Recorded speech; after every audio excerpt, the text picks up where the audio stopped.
আসসালামু আলাইকুম। আশা করছি সবাই ভালো আছেন। আলহামদুলিল্লাহ আমরা বেশ ভালো আছি।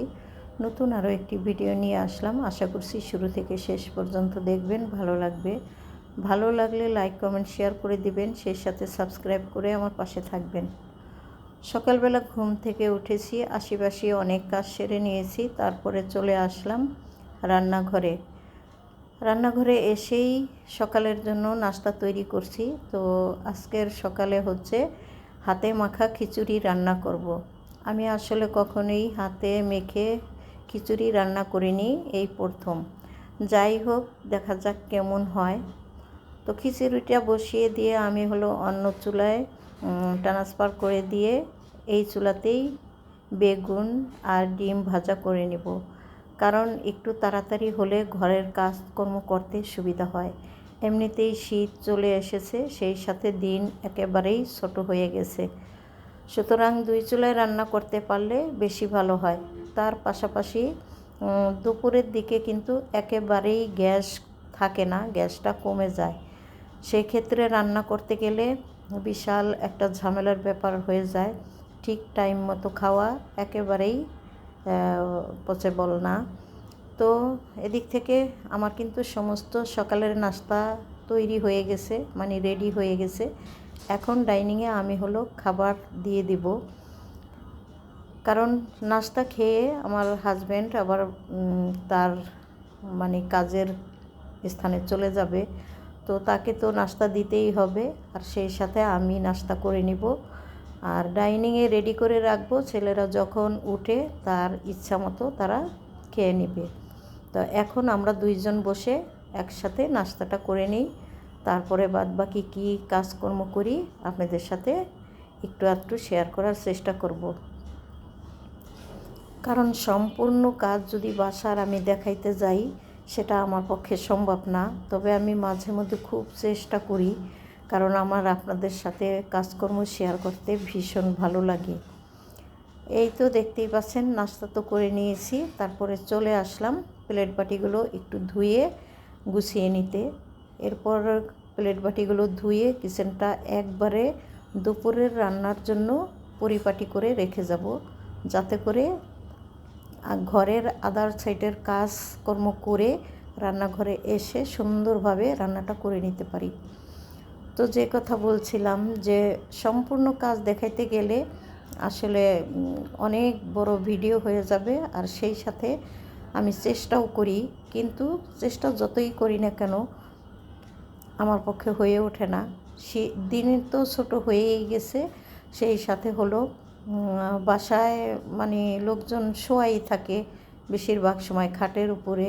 তো কী আর করার, ঘর বাড়ি গোছানো বলতে বেশিরভাগ কিন্তু বিছানাপত্রগুলো সুন্দর করে গুছিয়ে না নিলে যতই আপনি ঘর গুছান না কেন, একদম আপনার ঘর গুছানো পরিপাটি মনে হবে না। আর সেই কাজটা আজকে আমি আসলে যথেষ্ট চেষ্টা করছিলাম আপনাদের সাথে শেয়ার করব, যে শোকেসটা সুন্দর করে গুছাবো, খাটগুলো মুছে পরিষ্কার করব, এবং সেই সাথে আপনাদের সাথেও শেয়ার করব। শীতের আগে আগে তো একটু ঝাড়া মোছা করাই লাগে, তবে অনেকটাই আমি করে ফেলেছি, বাকিটুকু রেখেছিলাম আপনাদের জন্য, কিন্তু আজকেও সেটা হয়ে উঠলো না।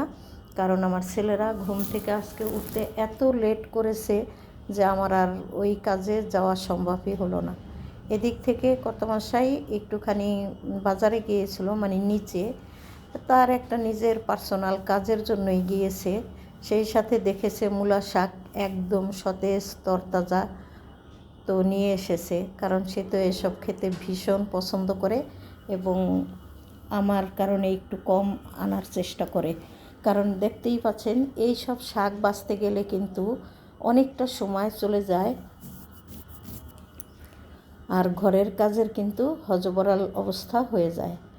যেহেতু নিজে একা হাতে সমস্ত সব কাজ করতে হয়, আর বুয়া তো আছে, বুয়ার যতটুকু করার করে, ওইটুকুই ওনারা ঠিকঠাক মতো করে না, কারণ ওনাদের ইচ্ছে মতো করে। যদি বলতে যাই তাহলে কিন্তু আরও খারাপভাবে করে।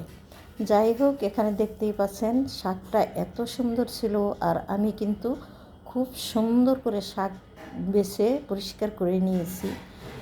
আর এই শাকগুলো একদম ঝুরি ঝুরি করে কেটে ভাজি করলে বেশি ভালো হয়। সে কারণে আমি না পারলেও অনেক চেষ্টা করে খুব সুন্দর করে ঝুরি ঝুরি করে কেটে নিয়েছি। পাশাপাশি কিন্তু টুকটাক কিছু কাজকর্ম করেছি, সেগুলো আপনাদের সাথে শেয়ার করতে পারিনি। আমার বিছানাটা আমি সুন্দরভাবে ঘুম থেকে ওঠার পরেই কিন্তু গুছিয়ে নিই। মাঝে মধ্যে হয়তো আপনাদের সাথে শেয়ার করব বলে একটু লেট করেই গোছগাছটা করি। এটা আমি চেষ্টা করি আপনাদের সাথে শেয়ার করার জন্য। তা না হলে আমি ঘুম থেকে যখন উঠি ওই বিছানাতে বসেই কিন্তু আমার বেড কভারটা টানটুন করে তারপরে আমি নিচে নামি। এটা ছিল আমার অনেক অভ্যাস, কিন্তু এখন এই অভ্যাসটা একটুখানি চেঞ্জ করতে হয়েছে। যাই হোক, আরও অনেক কিছুই চেঞ্জ করতে হবে হয়তো বা আগামীতে, সেগুলো ধীরে ধীরে আপনাদের সাথে শেয়ার করব যে কি কি চেঞ্জ করলাম আর করতে পারলাম বা পারলাম না। যাই হোক, আমি 2 হাত দিয়ে শাকগুলো একটু ধরে দেখছিলাম যে এত সুন্দর করে শাক আমি কেটেছি তো ভাবার বাহিরে, কারণ আমি তো এত কুচি করে কাটতে পারি না। আজকে কিন্তু খুব সুন্দর হয়েছে। আর শাকের যে ডাঁটা, মানে শাকের পাতার সাথে যে বাড়তি ডাঁটা থাকে, সেটা কিন্তু আমি নেইনি, শুধু শাকগুলো নিয়েছিলাম। আর ডাঁটাগুলো কিন্তু আমি ফেলে দিতে চেয়েছিলাম, তবে আবার পরবর্তীতে ভাবলাম যে না, এত সুন্দর ডাঁটা আমি ফেলে দেব না। এগুলো আমি সুন্দর করে বেছে পরিষ্কার করে রেখে দিলাম। আগামীকালকে দেখা যাক এই ডাটার ভিতরে আর কি কি মিক্সড করে আমি কি করি, আপনাদের সাথে সেটাও শেয়ার করব। আর এখন হলো আমি শাকগুলো একটু পানি দিয়ে ভিজিয়ে রেখে দেব, কারণ শাকের সাথে যদি কোনো বালু থাকে তাহলে হয়তো নিচে চলে যাবে। আর উপরে থেকে আমি শাকটা আস্তে করে তুলে নেব, এতে করে শাকটা তাড়াতাড়ি পরিষ্কার হয়ে যাবে। আর আসার সময় কিছু ডিম এনেছিল, ডিমগুলো আমি অফ ক্যামেরাতেই ভিজিয়ে রেখেছিলাম, কারণ আজকের ডিমগুলোর সাথে এত ময়লা ছিল যে বলার বাহিরে।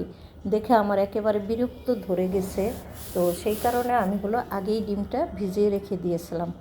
আর আমি কিন্তু ডিম ধোয়ার সময় কখনোই সাবান সোডা কোনো কিছুই ব্যবহার করি না, কারণ এত কিছু লাগে না, কি দরকার। যাই হোক, যে যেভাবে কাজ করতে পছন্দ করে সে কিন্তু সেইভাবেই করবে। তবে আজকে এত ময়লা ছিল, সে কারণে আমি কিন্তু একটু হুইলের গুঁড়া দিয়ে দিলাম, আর একবারে ঘষে ঘষে সুন্দর করে পরিষ্কার করে নিলাম। যেহেতু ডিম ধুয়েছি, এইটার ভিতরে আমার একটু সংকোচ বেশি, ময়লা থাকার জন্য খুব সুন্দর করে সাবান দিয়ে আমি আমার গামলাটা পরিষ্কার করে নিলাম। আর কারা যেন সিঁড়ি দিয়ে নামছে, হই হুল্লোড় করছে। তো বাচ্চারা এরকম করেই, তো কিছু করার থাকে না। আর আমার তো একা থাকি, সে কারণে হই হুল্লোড় শুনতে আমার ভালোই লাগে। আশা করছি আপনাদেরও বাচ্চাদের হই হুল্লোড় ভালোই লাগবে। তো যদি কারো একটু খারাপ লাগে, একটু ক্ষমা সুন্দর দৃষ্টিতেই দেখবেন। আর এদিক থেকে আমি কিন্তু সিঙ্কটাও ধুয়ে পরিষ্কার করে নিলাম। যেহেতু অনেক কাজকর্ম করেছি আর সকালবেলা তো নাস্তা করে ফেলেছি, তখন কিন্তু চা খাওয়া হচ্ছিল না। আর শীতের সময় কিন্তু আমরা একটু চা খেয়ে থাকি, তো সেই হিসেবে ছেলেরা এখন নাস্তা করে নিয়েছে। ওই ছেলের জন্য আর আমার জন্য চা করে নিলাম, কারণ সাহেব তো চলেই গিয়েছে। তো বিস্কিট দিয়েছিলাম, কিন্তু ছেলেরা বিস্কিট খেলো না, শুধু চা খেয়েছে। সেই সাথে আমিও কিন্তু চাই খেয়েছি। যাই হোক, এখানে কিন্তু আমি এখন রান্না করতে চলে এসেছি।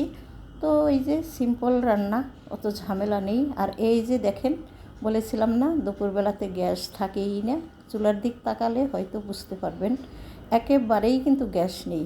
তো শাক কিন্তু একটু বাড়তি জালেই রান্না করলে শাকটা সতেজ সবুজ থাকে। আর অল্প জালে শাক রান্না করলে কিন্তু শাকের কালার নষ্ট হয়ে যায়। কিন্তু কিছু করার নেই, এখানেই আমাকে রান্না করে নিতে হবে। ভাত আর ডাল আগেই বসিয়ে দিয়েছিলাম, পাশাপাশি শাকটা এখন রান্না করে নেব। তো ভাত ডাল হয়ে গেছে, দেখতেই পাচ্ছেন। আর এদিক থেকে শাক আমি রসুন শুকনো মরিচ দিয়ে বাগার দিয়ে নিব। এইভাবেই আসলে শাকটা রান্না করি, সেই সাথে কয়েকটা শুকনো মরিচ ভাজা রাখলে ভালো হয়। বর্তমানে একটু শুকনো মরিচটা খাওয়া কমিয়ে দিয়েছি, কারণ প্রত্যেকেরই অসুবিধা। তো রান্নাবান্না ডান, এখন হলো দুপুরের জন্য খাবারগুলো আমি ডাইনিংয়ে সার্ভ করে দিলাম। যে যার মতো খুশি হয়ে খাক। আমি গোসল করব, নামাজ পড়ব, তারপরেই কিন্তু আমি খাবার খাবো। বিদায় নিয়ে নিলাম। আল্লাহ হাফেজ।